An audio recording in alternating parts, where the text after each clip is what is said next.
Hi friends, welcome to my channel. This is Karthik. ఈరోజు మనం అయితే పులంపేట నుండి నెల్లూరుకి అప్పన్నం బాడికి అయితే వెళ్ళాము.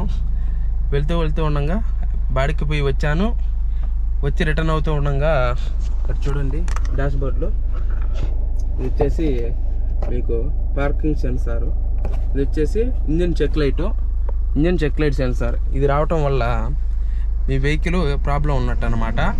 ఇది వచ్చినట్టు అయితే వెంటనే మీ కార్ని సైడ్కి అయితే ఆపేసేయండి. ప్రతి ఒక్కరు కూడా సైడ్కి అయితే ఆపి చెక్ చేసుకోండి. ఏమన్నా అలా వచ్చిందంటే ఒక్కొక్కసారి కారు రన్నింగ్లో ఆగిపోతూ ఉంటుంది. ఎందుకంటే అది రావడం వల్ల డీజిల్ ఎయిర్ కూడా పడుతుంది చాలాసార్లు. ఇది మీరు గమనించుకోవాలా. డీజిల్ ఎయిర్ పట్టడం వల్ల మీ కారు రన్నింగ్లో కూడా ఆగిపోతుంది. ఆ ఎయిర్ పట్టకుండా ఉండటానికి దాన్ని నేను చాలాసార్లు అయితే వచ్చింది. అది దాన్ని కంప్యూటర్లో నేను పెట్టించి క్లియర్ చేయించాను. రిపేర్ అయితే చేయించలేదు.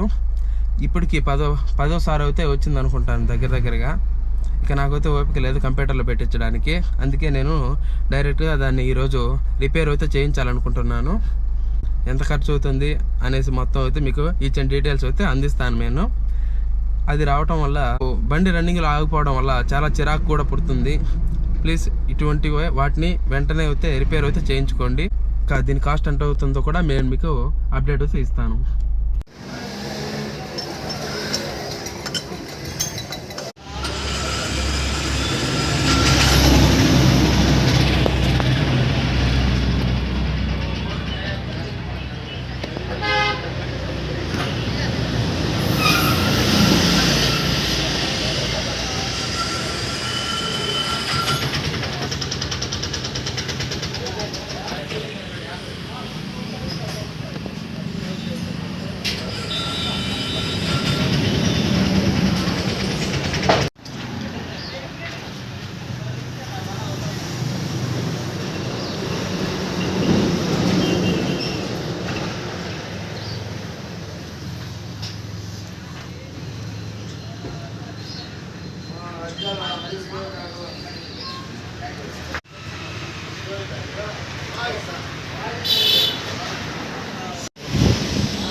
మన కార్కి స్విచ్ కాయిల్ అయితే పోయింది.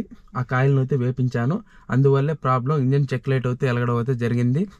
బండి లేట్గా స్టార్ట్ అవ్వడం, అలాగే వెళ్తూ ఉండగా రన్నింగ్లో ఎయిర్ పట్టి ఆగిపోవడం వంటి సమస్యలు అయితే ఇందువల్ల ఏర్పడతాయి.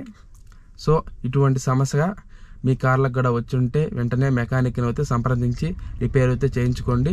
లేదంటే హైవే మీద వెళ్తూ ఆగిపోతూ చాలా ఇబ్బంది పడతారు. ఎమర్జెన్సీగా వెళ్తున్నప్పుడు కారు స్టార్టింగ్లో ఉన్నప్పుడు మీ డాష్ బోర్డ్లో ఎటువంటి లైట్స్ వెలగకూడదు. అంటే ఇంజిన్కి సంబంధించినటువంటి లైట్స్ అయితే వెలగకూడదు. డిమ్ అండ్ డిప్ లైట్ అటువంటివి అయితే వెలుగుతాయి, ఇబ్బంది ఏం లేదు. ఇంజన్కి సంబంధించినటువంటి లైట్స్ అయితే వెలగకూడదు. అది మీరు చెక్ చేసుకోండి. ఒకవేళ వెలిగినట్టు అయితే రన్నింగ్లో ఆ బండిని ఆగి చెక్ చేసుకొని వెళ్ళండి. ఇది సో నాకు అయిన ఖర్చు ఎంతంటే 5,500 అయితే స్విచ్ కాయిల్ అయితే అయింది. అలాగే 300 అయితే లేబర్ ఛార్జ్ అయితే ఛార్జ్ చేశారు మన దగ్గర. టోటల్ వచ్చి 5,800 అయితే అయ్యింది ఖర్చు. అయితే వర్క్ అయితే వితిన్ 10 minutesలో అయితే కంప్లీట్ అయిపోయింది. 10 minutesలో అయితే చేసేసాడు. చాలా సింపుల్ ప్రాసెస్.